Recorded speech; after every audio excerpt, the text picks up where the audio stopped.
बजर्क of gluttony के episode 4 की शुरुआत में हम लोग काफी सारे हंटर्स को देखते हैं जो कि हंटिंग करने के लिए आते हैं, लेकिन जैसे वो वहां पर पहुंचते हैं वो देखते हैं कि मोस्टर्स तो मरे हुए हैं। ये देखकर वो लोग समझ जाते हैं कि इन सभी मोस्टर को उस लीच ने मारा होगा। वो कहने लगते हैं कि होली नाइट सेक्शन कब लेंगे, और अब तभी फेट उनके सामने आ जाता है। ये देखकर सभी हंटर्स डर जाते हैं और कहते हैं कॉप्स द लीच यहाँ आ गए, हमें यहाँ से भागना होगा। ऐसा बोलकर सभी हंटर्स वहाँ से भाग जाते हैं। वहीं ये नाम सुन के गिल्ड कहने लगता है कि ये नाम इतना बुरा भी नहीं है, तुम अब एक वॉरियर हो, क्या तुम अभी कंटिन्यू करना चाहते हो? जिस पर फेट कहते हैं हाँ, इससे पहले होली नाइट्स यहाँ पर है, मैं अपने स्टैट्स को और ज्यादा बढ़ाना चाहता हूँ। और अब अगले सीन में हम लोग देखते हैं फेट घर पर आ जाता है जहाँ पर वो काम कर रहा होता है। तभी रॉक्सी उसके पास आती है और उसे कहती है कि मैं तुम्हें एक टॉप सीक्रेट मिशन देना चाहती हूँ। जिसके साथ हम लोग देखते हैं कि वो लोग एक कैच में बैठकर कहीं जा रहे होते हैं। वहीं रॉक्सी फेट को बताती है कि ये जितना भी टेरिटरी है ये सभी की सभी हार्ट हाउस की है, कितनी ब्यूटीफुल है ना? तो फेट उसे कहता है कि क्या टॉप सीक्रेट मिशन ग्रेप्स को हार्वेस्ट करने का है?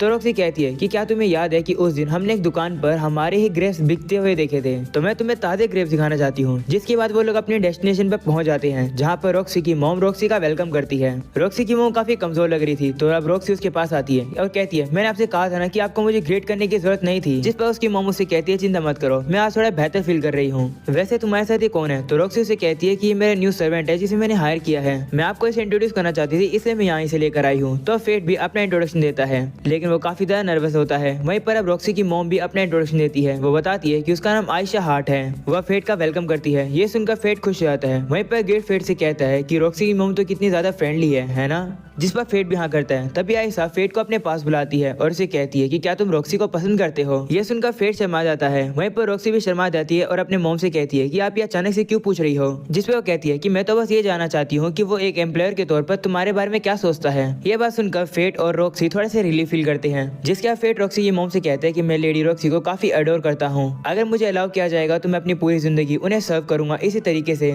ये चीज काफी ज्यादा रोमांटिक हो जाती है, तो रॉक्सी और रॉक्सी की मॉम दोनों ही शर्माने लगती है। रॉक्सी इतनी ज्यादा शर्मा जाती है और कहती है कि मैं तो अपने रूम में जा रही हूँ रेस्ट करने के लिए। ऐसा बोलकर वो वहाँ से चली जाती है। रॉक्सी वहाँ से चली जाती है तो फेट को लगता है कि उसने कुछ गलत कह दिया। वो रॉक्सी की मॉम से कहता है कि क्या मैंने कुछ गलत किया? जिस पर वो कहती है नहीं, जब चीजें रॉक्सी के लिए कन्वीनियंट नहीं होती है तो इसी तरीके से भाग जाती है। वो बिल्कुल भी चेंज नहीं हुई है। जब वो एक बच्ची थी तो वो काफी ज्यादा क्राई बेबी थी। वो तो बस एक छोटे से इंसेक्ट को देखकर ही रोने लगती थी। मुझे अभी भी समझ नहीं आ रहा है कि वो आखिरकार एक होली नाइट कैसे बन गई। मैं होप करती हूँ कि वो अपने आप को ज्यादा पुश नहीं कर रही हो, क्योंकि आखिरकार उसके डैड के मरने के बाद वही तो घर की हेड बन गई है। तो फेट रॉक्सी की मॉम से कहता है कि लेडी रॉक्सी काफी अच्छी होली नाइट है, लोग उस पर भरोसा करते हैं और मुझे लगता है कि वो एक हेड के तौर पर काफी अच्छा काम कर रही है। ये सुनकर रॉक्सी की मॉम थोड़ा रिलीफ फील करती है, लेकिन फिर भी वो थोड़ी चिंता कर रही होती है। जिसके साथ हम लोग रॉक्सी को देखते हैं जो कि अपने रूम में आकर एक म्यूजिकल बॉक्स को ऑन कर देती है और उसमें से म्यूजिक बजने लगता है। उसके सामने उसके डैड की और उसकी एक पिक्चर होती है। उसे देखकर उसे अपनी एक मेमोरी की याद आती है। वो याद करती है कि किस तरीके से उसके डैड उसे तलवारबाजी करना सिखाते थे। रॉक्सी के डैड कहने लगते हैं कि काफी ज्यादा मुश्किल है इस बात पर बिलीव करना कि तुम भी एक होली नाइट बनोगी। तो रॉक्सी उनसे कहती है कि मुझे भी आपकी तरह एक होली नाइट बनना है, एक ऐसा होली नाइट जो कि लोगों के चेहरे पर खुशी ला सके। ये सुनकर रॉक्सी के डैड उसे कहते हैं काफी अच्छी बात है, हमारे घर के लोगों को ऐसा ही होना चाहिए। सीन वापस पहन का आता है। रॉक्सी कहने लगती है कि मैं अपने वो प्रॉमिस को पूरा नहीं कर पाई अभी तक। और अब अगले सीन में हम लोग फेट और बाकी सभी लोगों को देखते हैं जो कि ग्रेप्स हार्वेस्ट कर रहे होते हैं। तभी एक अंकल फेट के पास आते हैं और उसे ग्रेप्स का जूस देते हैं जिससे कि फेट की थकान थोड़ी सी मिट जाए। वो लगा बैठकर उसे पीते हैं। फेट को वो काफी ज्यादा अच्छा लगता है, तो वो अंकल उसे बताते हैं कि लॉर्ड हमेशा काफी ज्यादा मेहनत करते हैं सॉइल को इम्प्रूव करने की आगे के जनरेशन के लिए, और लोकल्स ने भी काफी ज्यादा मदद करी है इसे इतना टेस्टी बनाने के लिए। ये सुनकर फेट उसे कहते हैं कि आप लॉर्ड मैसन की बात कर रहे हैं ना? तो अंकल कहते हैं हाँ, मैंने सुना कि वो गालिया में मारे गए। ये लेडी रॉक्सी के लिए काफी ज्यादा मुश्किल होगा, हम लोग को लगा था कि वो घर वापस नहीं आएगी इस साल, लेकिन वो आ गई। ये सुनकर फेट उसे कहता है कि क्या लेडी रॉक्सी हर साल आती है हार्वेस्ट में मदद करने के लिए? तो अंकल कहते हैं हाँ, आती तो है, लेकिन वो घर इसलिए आती है जिससे कि वो मॉन्स्टर्स को मार सके, क्योंकि साल के इस समय पर सिर्फ ग्रेप्स ही नहीं बाकी क्रॉप्स भी हार्वेस्ट होती है और मॉन्स्टर्स उनके पीछे पड़ जाते हैं उन्हें तबाह करने के लिए। नॉर्दर्न कैनियन से कैबोल्ड नीचे आ जाते हैं। तभी अचानक से फेट को भूख लग जाती है, तो अंकल उसे कहते हैं कि तुमने इतनी ज्यादा मेहनत करी है कि तुम्हें तो भूख ही लग गई। तभी गेट फेट से कहता है कि तुम इतनी देर में गॉब्लिन्स खा लेते हो, इसे तुम्हें भूख इसलिए लग रही है क्योंकि ग्लूटनी को और न्यू सोर्स चाहिए। और अब शाम को हम लोग देखते हैं कि वो सामान को पैक करके जाने वाले होते हैं। तभी रॉक्सी फेट के पास आती है और कहती है कि तुम पहले चले जाओ, मुझे यहाँ पर थोड़ा काम पूरा करना है। तो फेट भी मान जाता है और वहाँ से जाने लगता है। तभी सामने की तरफ से उसे एक लड़की दिखती है जो कि दूसरी तरफ जा रही होती है। उसके हाथ में एक वेपन भी होता है। फेट अब उसे देखकर कहने लगता है कि लड़की तो इस किंगडम से नहीं है। वो लोग अब एक दूसरे दूसरे को क्रॉस कर देते हैं तभी वो लड़की फेट को बुलाती है। फेट की आंखें अब उस लड़की की आंखों पर जाती है। वो ये देखकर शॉक हो जाता है और कहते हैं कि इसकी आंखें तो बिल्कुल मेरी तरह है। फेट उसे अप्रेजल करने की कोशिश करता है लेकिन वो उसके ऊपर अप्रेजल नहीं यूज कर पाता है। वो उसे पूछता है कि क्या तुम्हें मुझसे कुछ चाहिए, जिस पर वो कहती है कि तुम्हारे लिए ये अभी कुछ जल्दी है। ऐसे बोलकर अब वो वहाँ से जाने लगती है। तो फेट उसे कहता है तुम्हारे कहने का मतलब क्या है, जिस पर वो कहते हैं कि मैं कोबोल्ड्स के लिए यहाँ पर आई थी लेकिन तुम उन्हें ले सकते हो, हम लोग फिर काफी जल्द मिलेंगे, तुम मुझे ओ करते हो, बाय। ऐसे बोलकर अब वो लड़की वहाँ से चली जाती है। फेट अब गिड से कहता है कि ये लड़की कौन थी, तुम इसके बारे में कुछ जानते हो ना, तुम मुझे बता नहीं रहे हो। जिस पर गिड कहता है कि तुम्हें ऐसा क्यों लग रहा है। तो फेट कहते हैं कि यूजुअली तुम मुझे हर चीजें बता देते हो लेकिन आज तुम चुप रह रहे हो। तो गिड कहता है कि ऐसे कुछ भी बात नहीं है, ऐसी भी काफी सारी चीजें हैं जो कि मुझे नहीं पता है। तभी हम लोग देखते हैं कि वहाँ पर रॉक्सी भी आ जाती है। वो ग्रेप्स के आधे बकेट को फेट को पकड़ा देती है और कहती है कि मैं तुम्हारे साथ ग्रेप्स शेयर कर रही हूँ। वह पीछे मुड़कर उस लड़की को देखकर कहती है कि ये लड़की पक्का गालिया से होगी। तो फेट कहता है मुझे लगा कि गालिया तो तबाह हो चुका है। तो रॉक्सी कहती है हाँ, हमें भी यही सिखाया गया है। गालिया एक मिलिट्री सुपर पावर जगह है लेकिन 4000 ईयर पहले काफी ताकतवर मॉन्स्टर्स ने उस जगह को डिस्ट्रॉय कर दिया, जिसकी वजह से वहाँ पर जितने भी लोग थे वहाँ मारे गए। ये सुनकर फेट कहते हैं इसका मतलब अभी सर्वाइवर्स बचे हुए हैं जैसे कि ये लड़की। तो रॉक्सी कहती है कि पहली बार है कि मैं किसी ऐसे से मिल रही हूँ जो कि गालिया के प्योर ब्लड से रिजेंबल कर रहा हो। चलो अब हम लोग वापिस चलते हैं। ऐसा बोलने के बाद अब वो लोग वहाँ से जाने लगते हैं। तभी फेट रॉक्सी से कहता है कि मैंने सुना इसके बारे में, आप मॉन्स्टर्स को अकेले हराओगी, क्या ये सही रहेगा। जिस पर रॉक्सी कहती है कि मैं अकेली नहीं हूँ, हमारी टेरिटरी के वॉरियर्स भी मेरी मदद करेंगे और ऊपर से मैं एक होली नाइट हूँ तो मेरे लिए बड़ी बात नहीं है। रॉक्सी अपने हाथ को उठाती है जिसकी वजह से वो बकेट को नीचे गिरा देती है और सारे ग्रेप्स नीचे गिर जाते हैं और अब वो दोनों उन ग्रेप्स को उठाने लगते हैं। और अब अगले सीन में हम लोग को पता चलता है कि पिछली रात मॉन्स्टर्स आके सारे ग्रेप्स के जो गार्डन थे उसको कुचल के चले गए और अब उन मॉन्स्टर्स को ढूंढने के लिए फेट, रॉक्सी और बाकी सभी लोग आ जाते हैं। वो लोग देखते हैं कि वो जो मॉन्स्टर्स और कोई नहीं बल्कि कोबोल्ड्स ही होते हैं जिन्होंने ग्रेप्स के गार्डन को डिस्ट्रॉय किया है। तभी झाड़ी में से एक काफी बड़ा कोबोल्ड बाहर निकलता है। ये देखकर लोग कहने लगते हैं कि हमने तो कभी भी इतना बड़ा मॉन्स्टर नहीं देखा। वह पर जैसे फेट उस मॉन्स्टर को देखता है उसे भूख लगने लगती है। तो गेड फेट से कहते हैं कि तुम अपनी लिमिट पर हो। फेट भी अब देखता है और उसकी आंखें एक लाल हो चुकी है। वो अब अपनी आंख छुपा लेता है और कहता है कि मैं लेडी रॉक्सी को ये नहीं देखने दे सकता हूँ। वो उस मॉन्स्टर के ऊपर अप्रेजल यूज करता है और उसे पता चलता है कि वो लेवल 50 का है। उसकी स्किल का नाम है ब्रोल और वो एक क्राउन मॉन्स्टर है। गेड बताता है कि काफी सालों का हेट जो कि बढ़ता रहता है, वो काफी ज्यादा हेट की वजह से ऐसे क्राउन मॉन्स्टर का जन्म होता है और ये मॉन्स्टर बिल्कुल भी नॉर्मल नहीं होते हैं, इन्हें हराना काफी मुश्किल है। सभी लोग अब टाउन में वापस आते हैं और कहते हैं कि हम लोग उस क्राउन मॉन्स्टर को हैंडल नहीं कर सकते हैं, अब हम लोग को क्या करना चाहिए। तो रॉक्सी उनसे कहती है चिंता मत करो, मैं एक होली नाइट हूँ, मैं उसे हरा दूंगी, मुझसे जितना होगा मैं सब कुछ करूंगी और सभी को प्रोटेक्ट करूंगी। ये सुनने के बाद सभी लोग खुश हो जाते हैं। वहीं पर रॉक्सी कहती है सभी लोगों को पहले इवैक्यूएट करना होगा। ये सब सुनने के बाद गेड फेट से कहते हैं कि रॉक्सी उसे अकेले नहीं हरा सकती है। ये सुनकर फेट थोड़ा सा घबरा जाता है। तभी एक बंदा रॉक्सी से कहता है कि अगर हम लोग पूरी प्रिपरेशन कर भी लेंगे तो हम लोग कल से पहले यहाँ से नहीं निकल पाएंगे। तो रॉक्सी कहती कोई बात नहीं, जितना हो सके उतना तो करो। ये सुनकर वो बंदा कहता है ठीक है और वो चला जाता है। गेड फेट से कहते हैं कि अब तुम क्या करोगे।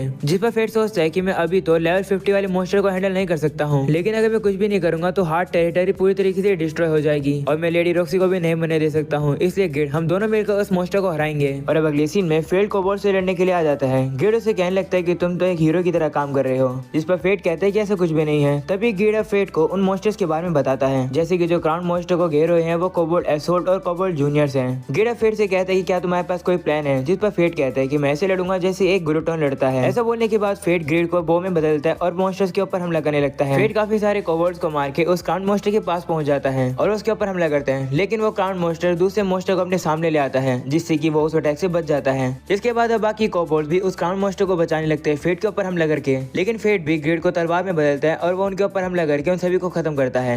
इन सब की वजह से उसकी ग्लूटन स्किल भी एक्टिवेट होने लगती है और उसका काफी लेवल अप होता है। इन सब के बाद भी फेट कहते हैं कि इतना काफी नहीं है, जिसके बाद वो एक काफी पावरफुल अटैक को उस क्राउन मॉन्स्टर के ऊपर करता है। गेड को भी लगने लगता है कि वो लोग जीत गए, लेकिन तभी क्राउन मॉन्स्टर उस अटैक को पकड़ के उसे रोक देता है। ये देखकर वो लोग शॉक हो जाते हैं। जिसके बाद अब गेड फेट से कहता है कि अब और कोई चॉइस नहीं है, उसके पास जाकर उसे कट करना होगा। तो फेट भी मान जाता है और अब अपनी तलवार के जरिए उसके ऊपर हमला करने के लिए जाता है, लेकिन तभी वो मॉन्स्टर एक अटैक करता है जिसका नाम होता है ब्रोल आर्ट्स। गेड फेट को बताता है कि अगर ये अटैक तुम्हें लग गया तो तुम्हारे ऑर्गन्स डिस्ट्रॉय हो जाएंगे। ये सुनते हैं फेट अब पीछे रुक जाता है। तो अब एक कोबोल्ड आकर उसके ऊपर हमला करके उसे थोड़ा घायल कर देता है। इस शॉट को तो फेट हील कर लेता है, लेकिन तभी वो क्राउन मॉन्स्टर उसके ऊपर हमला करता है। वो अटैक अब जाकर सीधा फेट को लगता है। वो अटैक काफी पावरफुल होता है, जिसकी वजह से फेट दूर जाकर बेहोश हो जाता है। तभी एक कोबोल्ड उसके ऊपर हमला करने के लिए आता है, लेकिन तभी फेट खड़ा होकर उसके हाथ को काट देता है और पता चलता है कि फेट तो बस बेहोश होने की एक्टिंग कर रहा था। जिसके बाद फेट जाकर बाकी के कोबोल्ड्स को मारने लगता है। गिड़ा फेट से कहते हैं कि अभी तुम मेरे फर्स्ट स्टेज अल्टीमेट को एक्सेस कर सकते हो, अपने स्टैट का 10% मुझे दे दो और मैं एक हिट से इसे खत्म कर दूंगा। तो फेट भी मान जाता है और उसे अपने स्टैट देता है। जिसके बाद अब हम लोग देखते हैं कि गिड एक काफी पावरफुल वेपन में बदल जाता है।